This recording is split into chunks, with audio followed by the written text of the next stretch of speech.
Hello अस्सलाम वालेकुम everyone, मेरा नाम किरण है और आप मुझे लाहौर बुक क्लब के यूट्यूब चैनल पर देख रहे हैं, जो कि मेरी और अदनान मोइस की एक छोटी सी एफ़र्ट है आपको किताबों के मज़ीद नज़दीक करने की। कुछ अरसे से मेरे जो रिव्यूज़ हैं वो थोड़े से गायब थे, जिसकी वजह बहुत सारी बीमारियां हैं जो सर्दियों में हो जाती हैं। Health matters first. So cut to the short story. आज जो हम सबसे पहली किताब का रिव्यू कर रहे हैं दैट इज़ द अल्केमिस्ट, और ये बहुत एक फ़ेमस किताब है पोलो कोएल्हो की तरफ से। और मेरा ख्याल है हमने इससे पहले पोलो कोएल्हो की किसी किताब का नहीं किया है रिव्यू। आई डोंट नो, शायद अदनान ने किया हो। But let me give you an introduction about the writer. First of all, he is internationally acclaimed writer and very famous. लेकिन उनकी अपनी किताब में जो उनके बारे में कहानी लिखी हुई है वो आप लोगों को बताना इसलिए ज़रूरी है ताकि जो ऑथर से एक चीज़ फैक्ट मतलब नरेट होता है वो ज़्यादा क्रेडिबल है। एंड दिस बुक, मेरा ख्याल है ये मेरे पास बहुत पुरानी किताब है। I don't know in which year I bought. Basically it will be like 2017-18 का कुछ होगा। and तो not dealing with the distractions right now। तो ये मैंने सबसे पहले ये किताब पढ़ी थी इनकी, और ये पढ़ने के बाद I got an idea कि अच्छा ये जो सारी स्पिरिचुअलिटी और इस तरह से चीज़ें हैं ये इन्होंने बहुत पहले लिखी हुई हैं। मतलब हमने एलिफ शफ़क़ को बहुत बाद में आके पढ़ा 90s के। मैं अगर इनकी एक और किताब का करूँगी रिव्यू तो मैं उसमें आपको डायलॉग्स भी बताऊँगी जो कि बॉलीवुड मूवीज़ में यूज़ होते हैं, जो दरअसल में इनके लिखे हुए हैं। So Paulo Coelho was born in Brazil in 1947। And जब इन्होंने मतलब अपने मिडिल क्लास हाउस में पैदा हुए, and the parents, however, had different plans for him. When they attempt to suppress his devotion to literature failed, they took it as a sign of mental illness. And when Paulo was 17, his father had him committed to a mental institute twice, where he endured sessions of electroconvulsive therapy. His parents brought him back there once more after he became involved with a theatre group and started to work as a journalist. Paulo was always a nonconformist and a seeker of the new. When in the excitement of 1968, the guerrilla and hippie movements took hold in Brazil, ruled by the repressive military regime, Paulo embraced progressive politics and joined the peace and love generation. He sought spiritual experience traveling all over Latin America in the footsteps of Carlos. He worked in the theatre and dabbled in journalism. He began to collaborate with the music producer Raul Seixas as a lyricist, transforming the Brazilian rock scene. In 1973, Paulo and Raul joined the Alternative Society, an organization that defended the individual rights to free expression. 2 days later, Paulo was also kidnapped and tortured by a group of paramilitaries. This experience affected him profoundly. At the age of 26, Paulo decided that he had enough of living on the edge and wanted to be normal. He worked as an executive in the music industry. He tried his hands at writing, but didn't start seriously until after he had an encounter with a stranger. The man first came to him in a vision, and 2 months later, Paulo met him at a cafe in Amsterdam. The stranger suggested that Paulo should return to Catholicism and study the side of magic. He also encouraged Paulo to walk the road of Santiago, the medieval pilgrim's route. In 1987, a year after completing the pilgrimage, Paulo wrote the Pilgrimage Diary of Magus. The book describes his experiences and his discovery that the extraordinary occurs in the lives of ordinary people. A year later, Paulo wrote a very different book, The Alchemist. The first edition sold only 900 copies, and the publishing house decided not to reprint. Paulo would not surrender his dream. He found another publishing house, a bigger one. He wrote that received a lot of attention in the press, and both The Alchemist and Pilgrimage appeared on bestseller lists. The Alchemist went on to sell more copies than any other book in Brazilian literary history. Paulo's story doesn't end there. He has gone on to write many other best-selling books that have touched the hearts of the people everywhere. अच्छा, इनकी जो बाकी किताबें मैंने पढ़ी हुई हैं यहाँ पे मेरे पास पढ़ी हैं, दैट इंक्लूड्स दी ज़ाहिर, एंड उसके अलावा मेरे पास यहाँ पे पढ़ी हुई है Veronica decide to die, and then the Alchemist. अच्छा, अब इसमें उन्होंने एक जैसे मैंने ये पढ़ के भी बताया कि he met a stranger and then he was with the view के उसको ये लिखना चाहिए, उसको पिलग्रिमेज की जर्नीज़ पे जाना चाहिए। तो काफ़ी ज़्यादा फैंटसाइज जैसे एक नावल होता है ना, वैसे उनकी ज़िंदगी भी है। कुछ लोग कहते हैं ये शायद उनकी अपनी ज़िंदगी में भी नावल है, because in this novel see it's very old and अब डेलिकेट सा हो गया इसको, मुझे इसको ख्याल से टर्न करना पड़ेगा। और इसमें उन्होंने एक लड़के की कहानी बताई हुई है। The boy's name was Santiago. Dusk was falling as the boy arrived with his herd at abandoned church. तो इसमें उस एक इंसान की कहानी है जो किस तरह से अपने एक स्पिरिचुअलिज्म को हासिल करने के लिए एक जर्नी पे निकलता है, और उसके दौरान उसको क्या मुश्किलात आती हैं, उसका कहाँ कहाँ टेस्ट लिया जाता है, उसका देन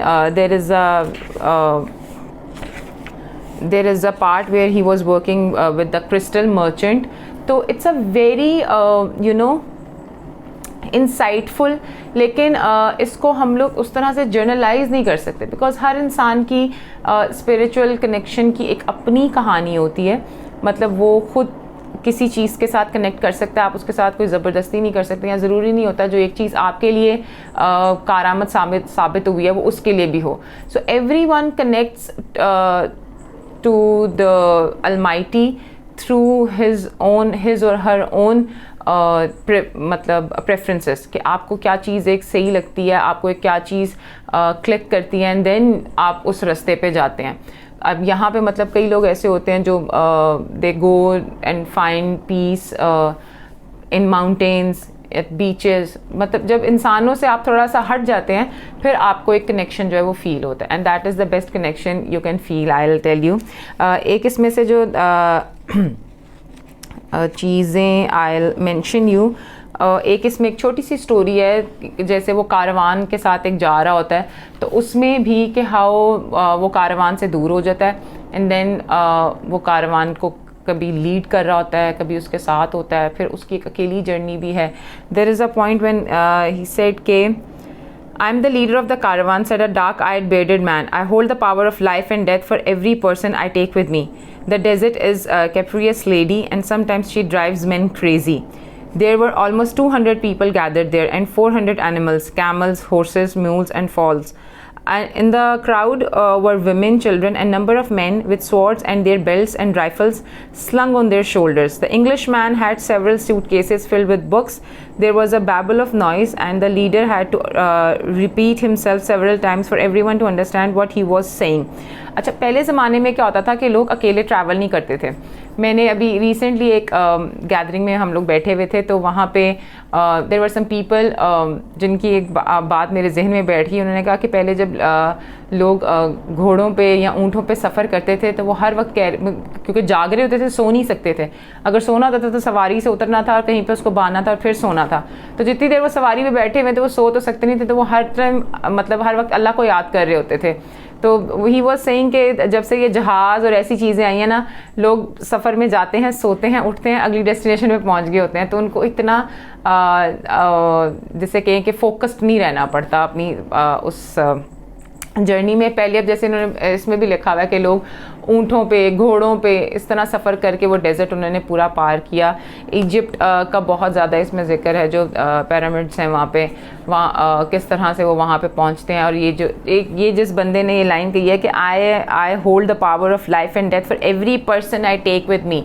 सो ये होता था कि बीच में एक जगह पे है कि वो चोर डाकू भी आएंगे, वो सामान लूटने की कोशिश करेंगे। द लीडर इज़ सेइंग कि मेरी ज़िम्मेदारी है कि आपको मैंने किस तरह से आपकी डेस्टिनेशन पे पहुंचाना है, तो मैं उसकी ज़िम्मेदारी लेके साथ चलता हूँ कि जो बंदा मेरे साथ गया है वो ज़िंदा अपनी जो है वो मंजिल पे पहुँचे। तो इस वजह से उसको जैसे कि एक स्पिरिचुअल कनेक्शन उसको फ़ील होता है। फिर उसको एक बार बार एक इंसान मतलब नज़र आ रहा होता है, एक उसके साथ एक इंग्लिश मैन होता है कारवान में, जिसकी पूरी मतलब थॉट जर्नी ही डिफरेंट होती है सबसे। तो ये पहले भी मेरे कहने का मकसद ये था कि हर बंदा जो है वो कनेक्टिविटी अपनी तरीके से करता है, उसको हम जर्नलाइज नहीं कर सकते। But through this book you will see कि how he kept his consistency, और जो उसने सोचा हुआ था वो उस पे एंड पे जाके जब उसको वो सारी चीज़ें मिलती हैं और समझ आती हैं, देन ही अंडरस्टैंड्स कि अच्छा ये ऐसे ये चीज़ थी।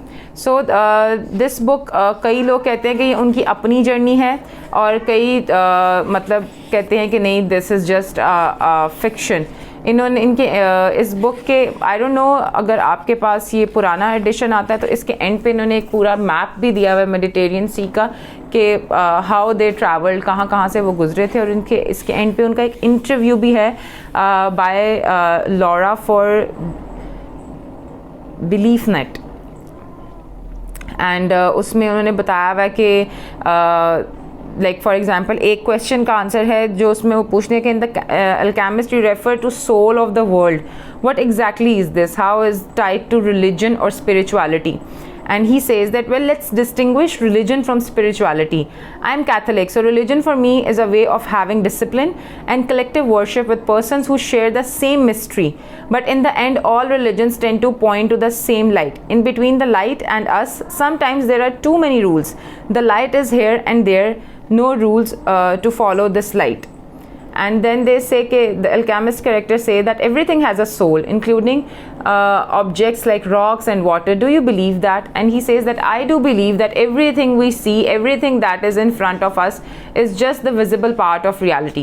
We have the invisible part of reality, like emotions, for example, like feelings. This is our perception of the world. But God is, as William Blake said, in a grain of sand and in a flower.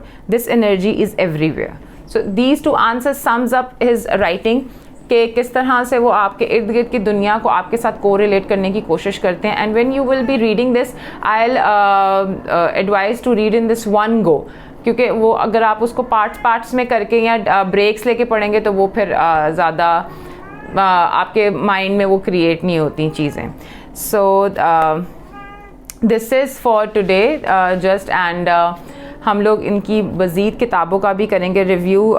हम लोग अक्सर prices बता रहे होते हैं, यहाँ पे इसकी प्राइस $8 लिखी हुई है, बट आई गेस इनकी वेबसाइट पे अगर आप जाएंगे तो ऑलमोस्ट इतनी होती है, लेकिन यहाँ पे आपको इजीली रीडिंग्स पे ये मिल जाएगी। And I will see you with next review. तब तक अपना ख्याल रखें and please follow the traffic rules. Thank you. अल्लाह हाफ़िज़।